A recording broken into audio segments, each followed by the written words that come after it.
Apa kata dia? Tawassul itu syirik akbar. Kalau tawassul syirik akbar, pelakunya kafir akbar. Kan begitu, walaupun dia nggak tulis. Tentang perbedaan tauhid Wahabi gitu ya, dan Ahlus Sunnah Asy'ariyah.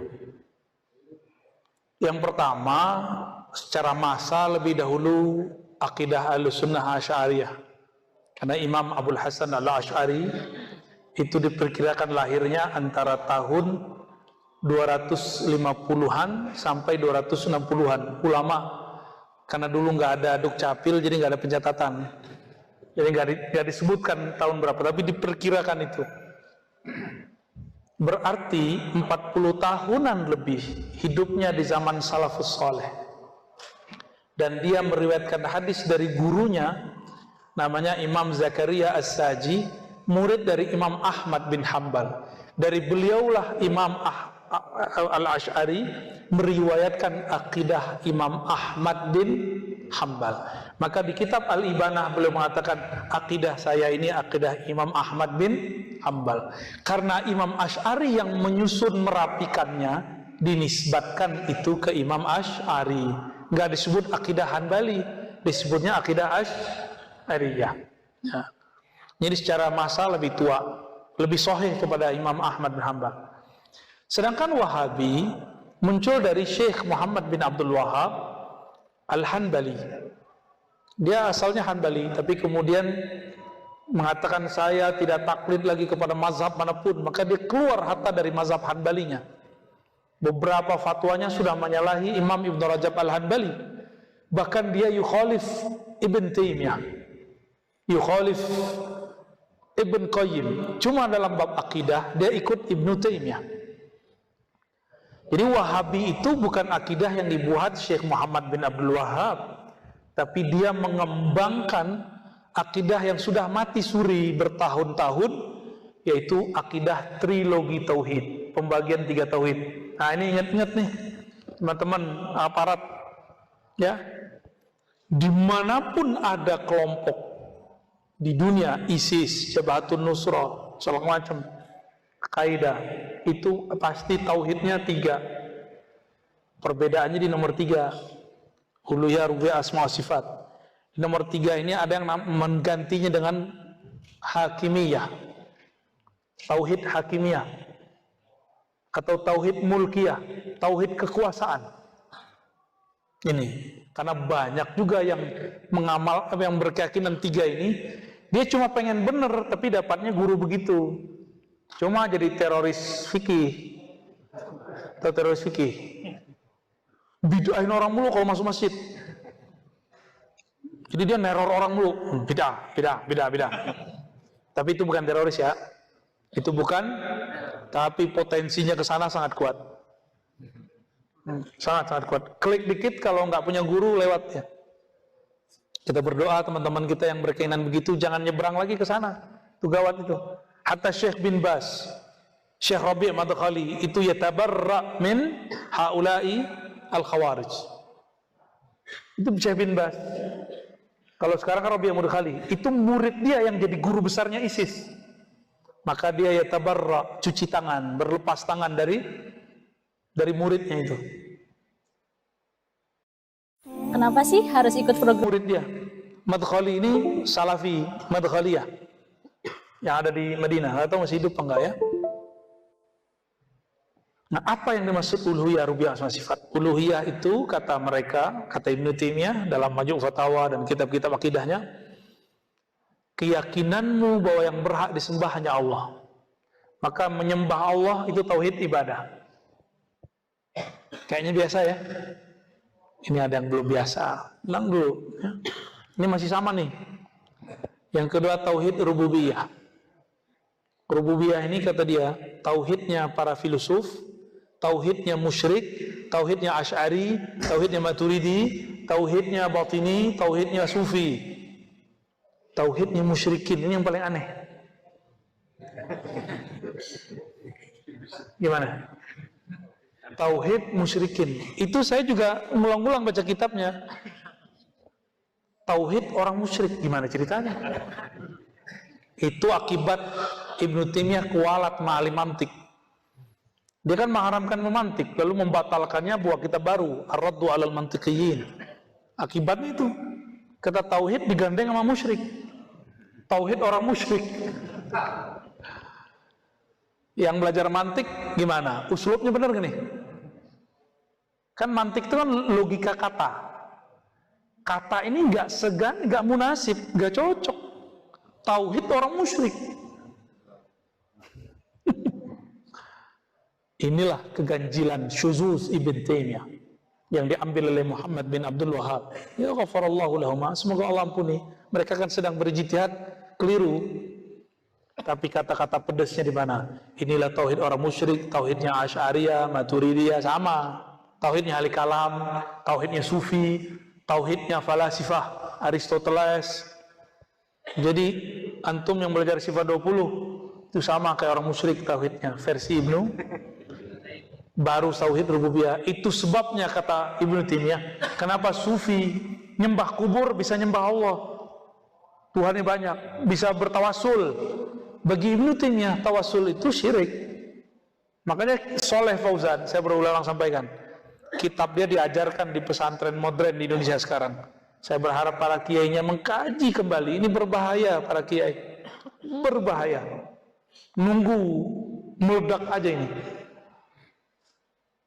Apa kata dia? Tawassul itu syirik akbar. Kalau tawassul syirik akbar, pelakunya kafir akbar. Kan begitu, walaupun dia nggak tulis. Bener nggak? Gawat ini kitab. Mungkin itu kali yang untuk maksud tadi ada Wahabi mengkafirkan Asy'ari, Sufi. Tapi itu oknum ya. Mereka cuma berani sampai di situ. Tapi dia nggak memikirkan akibat ngomong begini. Itu sebabnya di IPB, India, Pakistan, Bangladesh, majelis sholawat yang ada tawasul dibom. Ya, IPB. Itu dibom. Jangan sampai nanti negeri kita begitu, karena negeri ini sekarang menjadi surga sholawat. Sudah dimadinahkan oleh para wali-wali kita ini. Insya Allah dijaga Allah lah negeri ini, berkah sholawat. Berkah sholawat bukan karena ada Densus, bukan karena ada TNI. Serius, aneh ngomong pahit-pahit. Karena berkah sholawat ada kasih sayang dari hati para kiai. Diterimalah Densus masuk, ya enggak? Kalau enggak ditolak. Serius. Mereka, para kiai ini kan dulu sampai semuanya termasuk saya, kan dulu berpikir buruk kepada polisi. Hampir semua kita berpikir buruk ke polisi, benar nggak? Tuh kan, angguk semua kan? Apalagi orang Garut, aneh tahu lah. Ya, punya sejarah kelam dengan aparatur negara. Tapi karena sholawat, Nabi itu rahmatan lil alamin, lembut kolbunya. Mulai dia berprasangka baik kepada orang. Mulai dia mencintai negeri ini. Mencintai negeri termasuk lembaga-lembaga vital di negeri ini. Salah satu lembaga vital di negeri ini adalah para askarnya, para kismul amninya yang menjaga keamanannya.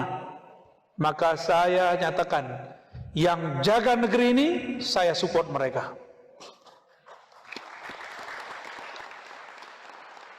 Yang berjuang menjaga keamanan negeri ini berarti dia teman kita, saudara kita. Ya. Coba-coba ganggu negeri ini, musuh kita. Kembali ke tauhid rububiyah. Tauhid rububiyah itu dianggap oleh kelompok Wahabi tauhid di luar mereka. Di luar mereka baru sampai tauhid tauhid pertama dan ketiga belum ada yang menyempurnakannya kecuali mereka. Itu keyakinan teman-teman kita Wahabi Salafi. Yaitu ijtihadnya mereka, nggak usah marah-marah juga, biarin aja ya. Ya, saya nyampein begini kan nggak ada muka kesel kan? Ada dikit ya. Ini perbedaannya. Jadi mereka nganggap kita ini belum tauhid uluhiyah karena masih suka tawasulan, suka tabarukan kan? Seharusnya mereka itu nggak pernah berobat kalau sakit. Ya. Karena itu tabaruk sama dokter. Bahasa lainnya. Kan sama aja, ke kiai didoain air, dikasih daun. Ke dokter dikasih resep, sama aja. Sama kan? Kenapa ke kiai nggak boleh ngambil berkah? Ke dokter boleh ngambil resep? Emang lebih berkah dokter daripada kiai? Enggak, kan nggak begitu. Yang ketiga, tauhid asma dan sifat. Asma dan sifat versi mereka tidak boleh mentakwil mutlak terhadap sifat dan nama Allah. Jadi kalau disebut yad, tangan secara bahasa ya tangan. Tapi tangan Allah berbeda dengan makhluk. Makhluk kecil, Allah tangannya gede. Allah istawa al-ars, bersemayam. Saya itu duduk, saya ini duduk lagi bersemayam di atas kursi. Beda dengan makhluk. Kalau makhluk duduk di atas kursi, lebih gede kursinya dari makhluknya. Kalau Allah lebih gede dia daripada arasnya. Dia yang gede itu sepertiga malam terakhir masuk ke dalam bumi, masuk ke langit pertama sama dunia. Dulu almarhum Tengku Zulkarnain nyandain tuh. Berarti Allah ngisut dong, nyandain mereka. Ya juga ya, benar nggak? Allah kan maha besar. Di mana kesalahan semua ini? Allah itu wujudnya wujud benda atau bukan benda? Benda bahasa Arabnya jisim. Kullu jismin mutahayyizun, gitu kaidahnya. Setiap jisim mesti bertempat. Kayaknya itu pertanyaan doang nih, antum doang ya. Yang lain gak usah habisin. Udah mau habis. Setiap benda mutahayyizun. Setiap jisim mesti bertempat. Malaikat itu jisim, namanya jisim nurani. Jisim cahaya. Kita kan punya darah, mereka punya juga, tapi bukan darah fisik, bukan darah air, na'i, darahnya darah nurani. Ini istilah aja, istilah disama-samain, dikiaskan. Mereka punya tubuh juga, makanya disebutkan dalam surat Fatir, uli ajnihatin masna wa thulatha wa ruba. Ya, itu malaikat punya sayap, ada dua, tiga, empat. Itu bukan ayat poligami, itu bukan. Ya, itu ayat tentang sayap. 2, 3. Jadi 3 di sini, 3 di kanan, kiri. 4 di sini, 4 di begitu, 8 jadinya. Malaikat masih butuh tempat. Tempat yang paling sering dikunjungi majelis ta'lim, majelis zikir. Ke tempat itu kalau orang kasyaf tuh ngelihat tuh ada yang turun naik turun tiap hari. Maka pesantren itu diberkahi karena malaikat naik turun. Tapi tempat yang paling diberkahi lagi, tempat Allah mengejawantahkan nama dan sifatnya. Sifatnya, fiilnya, dan itu mesti pada wali atau seorang nabi. Ya. Nah, kembali ke sini tadi asma dan sifat. Nah, ini muskilah mereka. Mereka meyakini Allah tidak serupa dengan makhluk, tapi bilang Allah duduk. Itu ditulis di kitabnya. Istawa itu istiqrar julus, ada kitabnya khusus. Jadi mereka nulis bahwa Allah benar-benar duduk, tapi duduknya tidak boleh dibayangkan. Lah ente ngomong duduk, kebayang lama kita. Maka kita sebut ini, kata guru saya Syekh Hasan Hitu, ini namanya ta'wil al-fasid. Takwilnya fasid, takwilnya rusak.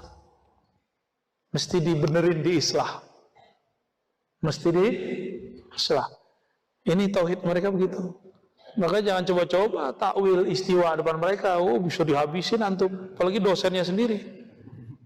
Ya, kita pada dosennya.